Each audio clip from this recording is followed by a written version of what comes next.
جب تک مسلمان مسجد اقصی کی حفاظت نہیں کرتے نا، یہ مسلمان سن لیں، وہ اپنے ملکوں کی حفاظت نہیں کر سکتے۔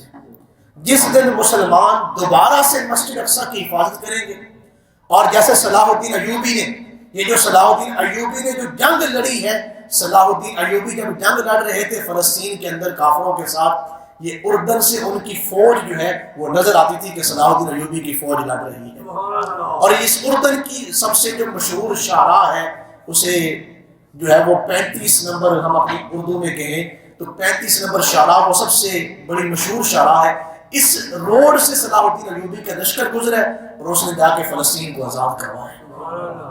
جس دن مسلمان فلسطین کو صحیح معنوں میں قائم کریں گے اور مسجد اقصی کو آزاد کروائیں گے، اس دن سے مسلمانوں کا عروج شروع ہو جائے گا۔ جب تک یہ قوم مسجد اقصی کو بلا دے گی اور اس کی آزادی کے بارے میں فکر نہیں کرے گی، مسلمان جو ہے وہ ذلت کا شکار رہے گی، کیونکہ یہ وہ جگہ ہے جو اللہ تعالیٰ کی برکتوں کا مرکز ہے۔ یہ اللہ تعالیٰ کی برکتیں اس جگہ پر نازل ہوئی ہیں، اور یہ صرف باطنی ہی برکتیں نہیں جو میں نے ابھی بیان کی ہیں، انبیاء کرام کے وہاں پہ مزارات ہیں، ان کے گھر ہیں، اس کے علاوہ وہاں ظاہری بڑی برکتیں ہیں۔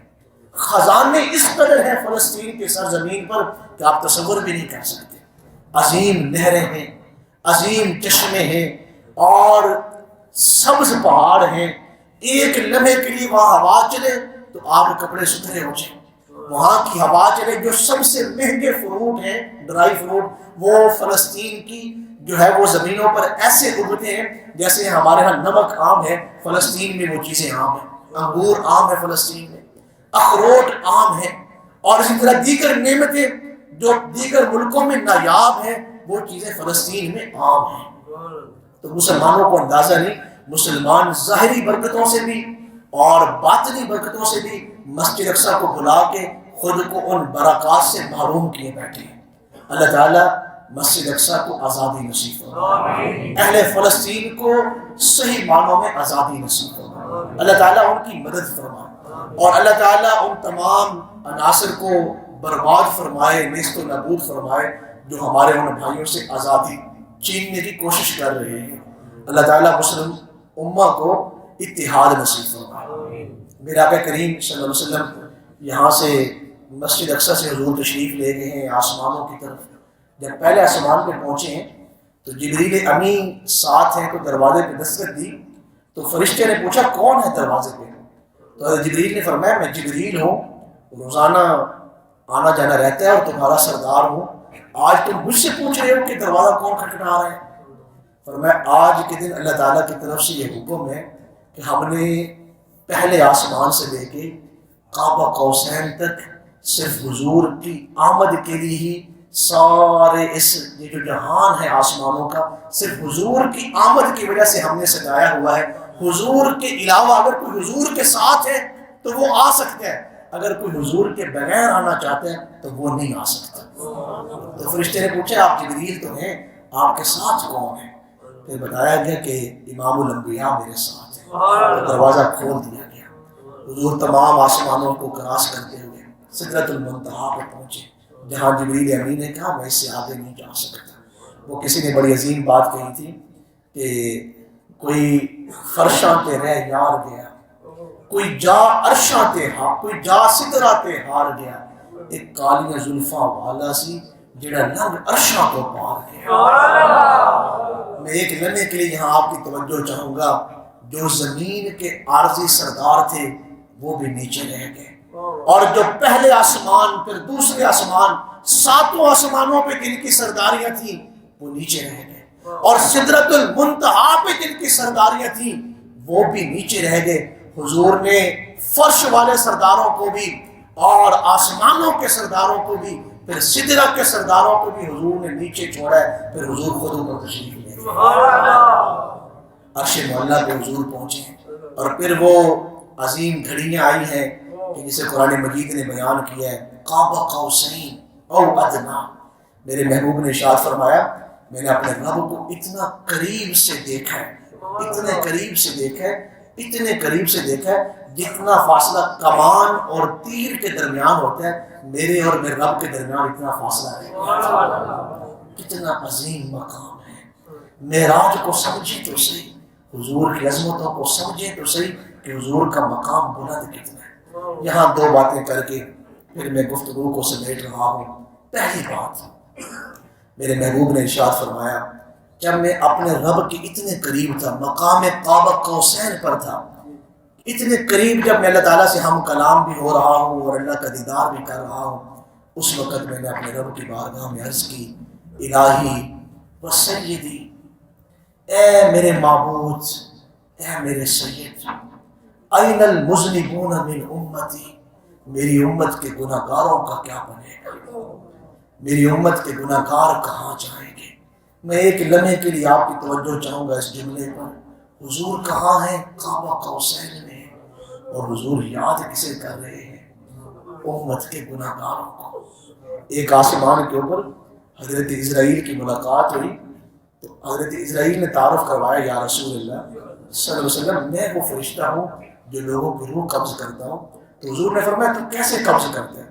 تو پھر اس نے کہا کہ میں پاؤں کے ناخنوں سے روح کو نکالتا ہوں, گھٹنوں پر روک دیتا, ٹخنوں پر روک دیتا ہوں, پھر گھٹنوں پر, اور اس طرح روک روک کے تکلیف کے ساتھ روح نکالتا ہوں. تو میرا آقا کریم غمگین ہو گئے. فرمایا اسرائیل جب میرے امتی کی روح نکالنا تو میری نسبت کا خیال رکھنا, یہ خیال رکھنا کہ وہ میرے ہیں. کون کہہ رہے ہیں کہ کون میرے ہیں؟ اس لیے اعلیٰ حضرت نے کہا تھا سب سے اولا و اعلیٰ. اچھا حضور کہیں کہ یہ میرے ہیں, اور ہم نہیں کہہ سکتے کہ حضور ہمارے ہیں. سب سے اولا و اعلیٰ. تو حضور کیا فرما رہے ہیں؟ کعبہ قوسین میں ہیں. الہی و سیدی این المذنبون من امتی, یا اللہ میرے جو گناہ گار امتی ہیں ان کا کیا بنے گا. حالانکہ حضور کہاں بیٹھے ہیں؟ حضرت ادریس جب آسمانوں پہ تشریف لے گئے تو آپ کو جب جنت کی سیر کروائی گئی تو اعلیٰ حضرت نے بھی کہا ہے, حضرت ادریس نے کہا میں جنت سے باہر نہیں نکلوں گا. تو جبریل نے کہا جناب آپ کو تو معراج کروائی گئی ہے جنت کی سیر. فرمایا اللہ کا وعدہ نہیں کہ جو ایک مرتبہ جنت میں داخل ہو جائے گا پھر اسے جنت سے نکالا نہیں جائے گا. میرے اور آپ کے آقا کریم بھی جنت میں داخل ہوئے ہیں. پھر کعبہ قوسین جو جنت سے بھی بڑی نعمتیں تھیں, اس کے باوجود حضور واپس لوٹے ہیں سنت کے لیے. اعلیٰ حضرت کہتے ہیں ایک یہ معراج ہے گانا, لیکن اس سے بڑا معراج یہ کہ حضور کا وہاں سے واپس لوٹنا اس امت کے لیے.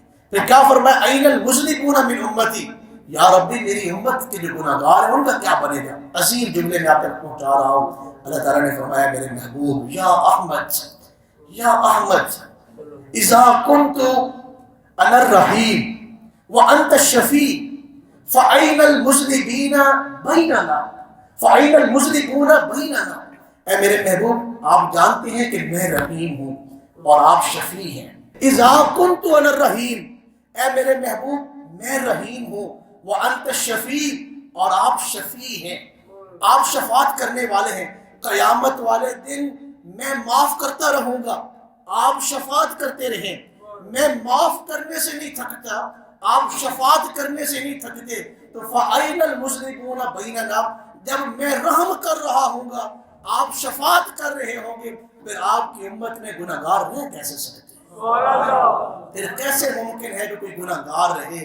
ہم آپ کی پوری امت کو جنت میں داخل فرما دیں. کسی نے کہا تھا کہ ساکو آسر ہن مٹھ مد نہیں دے, ساڑھے حالت کرم ہزار حسن, بو بکر عمر عثمان و علی ساڑھے حامی چارے یار حسن. بو بکر عمر عثمان و علی ساڑھے حامی چارے یار حسن. ہوسی قہر دی گرمی محشر وچ ادو جلوہ گر سرکار حسن. صادق جیندیاں صفتاں کردہ ہیں, صادق جیندیاں صفتاں کردہ ہیں, اودے لب ہلسن بڑے پا حسن, اودے لب ہلسن بڑے پا حسن. میں آخری بات, میرے آقا کریم کو صلی اللہ علیہ وسلم کو شب معراج 50 نمازوں کا تحفہ ملا.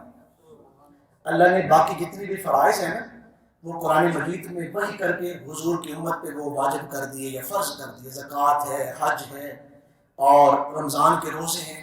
لیکن میرا یہ جو نماز کا تحفہ ہے اللہ تعالیٰ نے حضور کو عرشوں کے اوپر عطا فرمایا کہ آپ جا رہے ہیں اپنی امت کے لیے لے کے جائیں. کتنی نمازیں ملی؟ 50 حضرت موسیٰ سے ملاقات ہوئی راستے میں، تو حضرت موسیٰ نے کہا یہ آپ کی امت نہیں پڑھے گی، انہیں کم کرا کے، میری امت پہ 3 فرض تھی تو میں نے دیکھا میری امت وہ نہیں پڑھتی تھی، آپ کی امت نے 5 نہیں پڑھی۔ ایک لمبی طویل بات ہے، حضور بار بار 9 مرتبہ واپس گئے ہیں، اللہ تعالیٰ نے ہر مرتبہ 5 نمازیں کم کر دی ہیں۔ جب 5 نمازیں رہ گئی نا اور حضور واپس لوٹ رہے ہیں تو حضور کا دل اداس ہے۔ آپ جانتے ہیں حضور اداس کیوں تھے؟ کاش میری امت 50 پڑھ دیتی۔ جو نبی امت کے 50 نہ پڑھنے پر اداس ہے، جو امتی 5 نہیں پڑھتا، اس سے حضور خوش کیسے ہو سکتے ہیں؟ جب حضور لوٹ رہے ہیں نا تو دل اداس ہے، کس وجہ سے؟ کہ کاش میری امت 50 پڑھ لیتی تو میری امت کے درجے بلند ہو جاتے۔ جب اللہ تعالیٰ نے دیکھا نا کہ میرا محبوب اداس ہے، فرمایا محبوب آپ اداس نہ ہو، آپ سفر معراج میں ہیں، وَلَسَوْفَ يُعْطِيكَ رَبُّكَ فَتَرْضَىٰ، آپ سفر معراج میں ہیں، ہم آپ کو اداس کیسے بھیج سکتے ہیں؟